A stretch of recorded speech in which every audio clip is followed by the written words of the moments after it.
Ever catch yourself taking your vision for granted? I mean, it's wild when you think about it, how much we rely on our sight for just about everything. It really is. But here's the thing, there's this condition, open-angle glaucoma, Right. and it can kind of steal your vision without you even knowing it's happening. Yeah, and that's why it's called the silent thief of sight, Makes sense. because it progresses so gradually that people often don't even realize there's a problem until it's pretty advanced.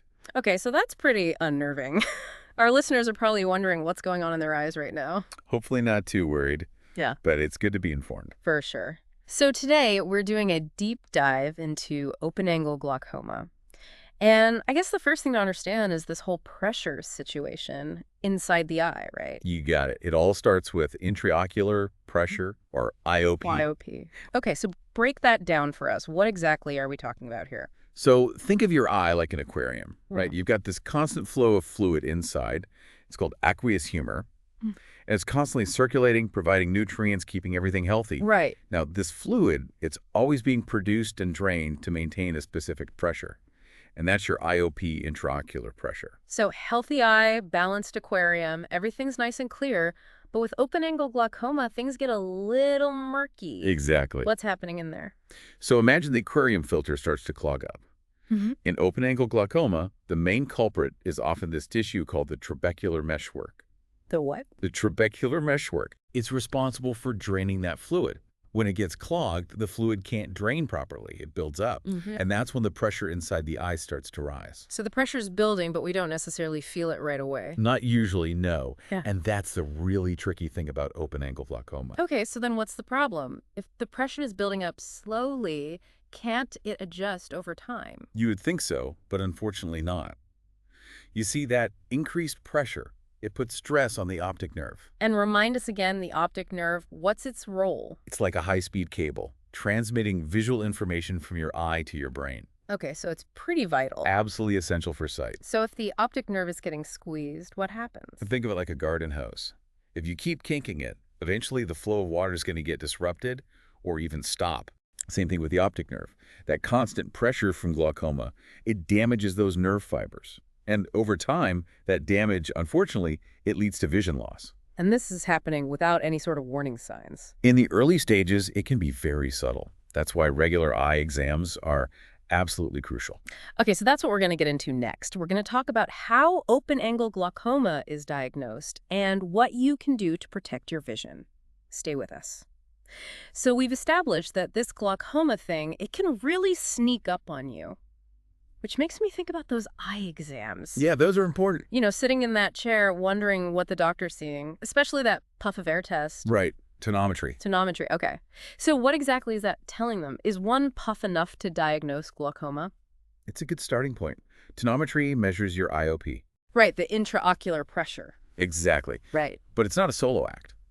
If the tonometry readings are high, or even just borderline, your eye doctor will want to do some further investigation.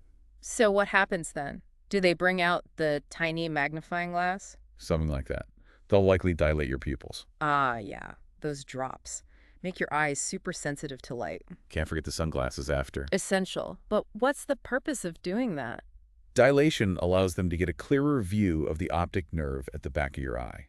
They're looking for any structural changes, any signs of damage that might be caused by the pressure. So it's like getting a backstage pass to your optic nerve, see what's going on behind the scenes. Exactly.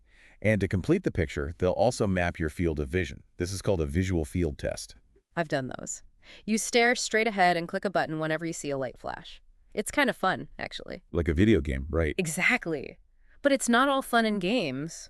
What are they looking for with that test? The visual field test helps identify any blind spots or areas where your vision might be impaired. This can be an early indicator of glaucoma, even before you notice any changes in your day-to-day life. Wow, so they really do have ways of catching it early. What about another test I've heard of? The OCT. Ah, yes. Optical coherence tomography. Yeah, that's the one. It sounds pretty high-tech. It is. OCT uses light waves to create these incredibly detailed images of your optic nerve and other structures in the back of your eye. It's like taking a super high-resolution scan. And that helps them see. It helps them see even the most subtle changes in the optic nerve, which can be crucial for early diagnosis and for monitoring the progression of glaucoma over time. Okay, so let's say through these tests, they determine, yeah, you've got glaucoma. What happens then? What are the treatment options? Well, the good news is that with early detection and proper management, glaucoma can be controlled. The goal of treatment is to prevent further damage to the optic nerve and preserve your vision. Music to my ears. So how do they do it? The first line of defense is usually prescription eye drops. These drops help to lower the pressure in your eye. And how do they work? Some drops work by decreasing the amount of fluid produced in the eye, while others improve the outflow of existing fluid. It's about restoring that balance we talked about earlier. Makes sense. So eye drops, are those usually effective? For many people, yes. But if the pressure isn't well controlled with drops alone, there are other options, like laser therapy. Or like laser eye surgery? Similar idea, but it's not correcting vision in this case. One common procedure is called trabeculoplasty. It uses a laser to open up clogged drainage channels in the eye, which helps the fluid to drain more efficiently. Oh, okay, that makes sense. And what about surgery? Is that ever an option for glaucoma? It can be, in certain cases. If other treatments haven't been successful or if the glaucoma is very advanced, surgery might be recommended. And what does that involve? Glaucoma surgery aims to create a new drainage pathway for the fluid, bypassing those clogged channels. It's a bit more involved than eye drops or laser therapy, but it can be very effective for some people. It's incredible how many options there are these days. It really is.